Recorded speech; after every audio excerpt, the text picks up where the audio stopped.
Et bonjour à tous les gens, c'est Wolf Crystal et aujourd'hui on se retrouve pour une nouvelle vidéo, comme vous avez pu voir dans le titre, sur les creepypasta.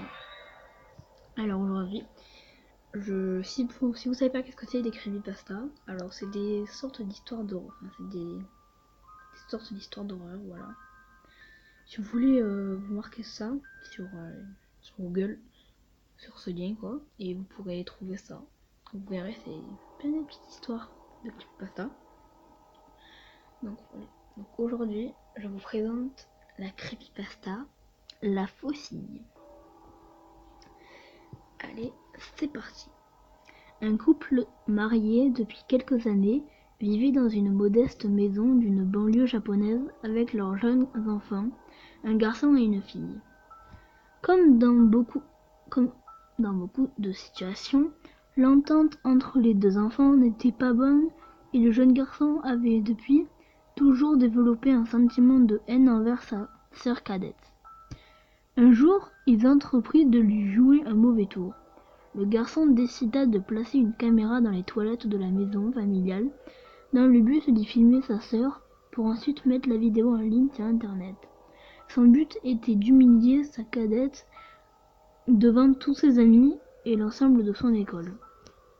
Le vilain garnement cacha donc le caméscope sous une pile de serviettes dans la salle de bain. Quelques minutes plus tard, la fillette se rendit aux toilettes en prenant soin de verrouiller la porte derrière elle. La jeune fille ne ressortira jamais de cette pièce. La mère de famille commençait à se demander ce qui pouvait occuper sa fille pendant si longtemps dans les toilettes. Elle tambourina à la porte des cabinets, criant le nom de sa fille, mais n'obtint aucune réponse. De plus en plus inquiète, elle appela son mari. Ce dernier entreprit de défoncer la porte. Le spectacle qui s'offrit à leurs yeux les terrifia pour le reste de leur vie. Le corps de la jeune fille gissait sur le sol, carrelé dans une véritable mare de sang.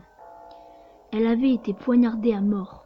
Sa tête avait été tellement lacérée que la fillette en était méconnaissable. Puis encore, sa langue avait été tranchée net. Une faucille maculée de sang reposait à côté du corps inanimé de la petite fille.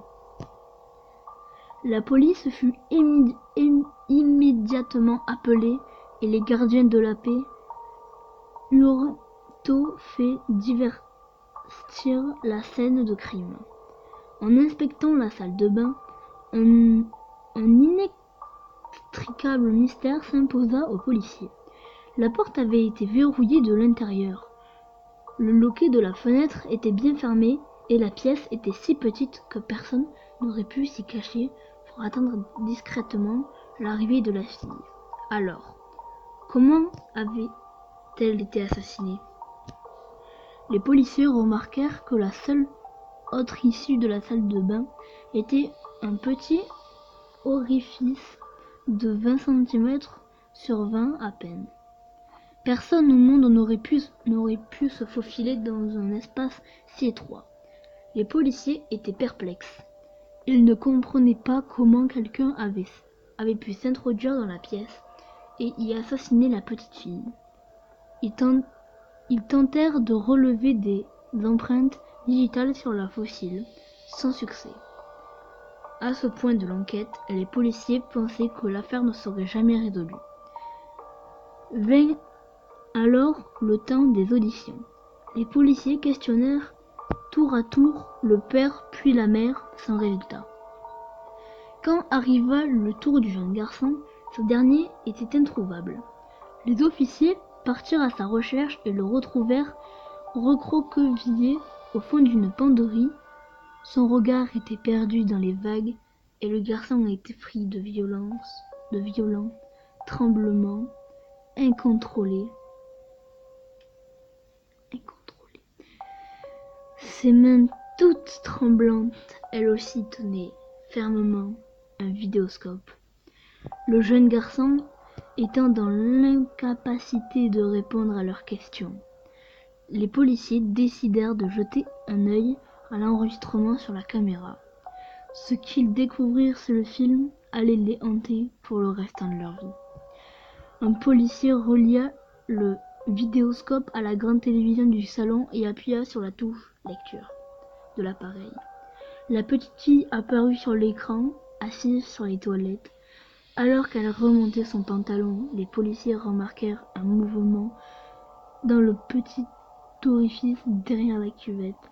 C'est alors qu'une minuscule silhouette émergea subitement et s'ouvrit l'orifice, tenant à la main une faucille. Les officiers ne pouvaient croire ce qu'ils virent par la suite.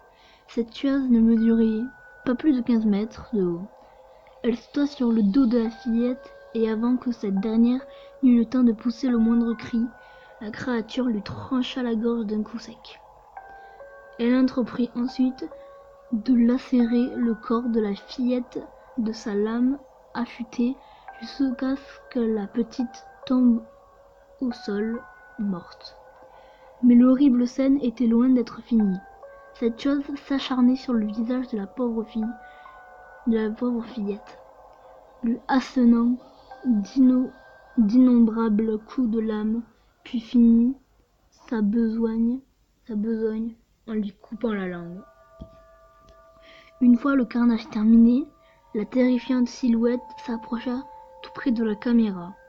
Les policiers purent alors détailler un peu l'étrange créature.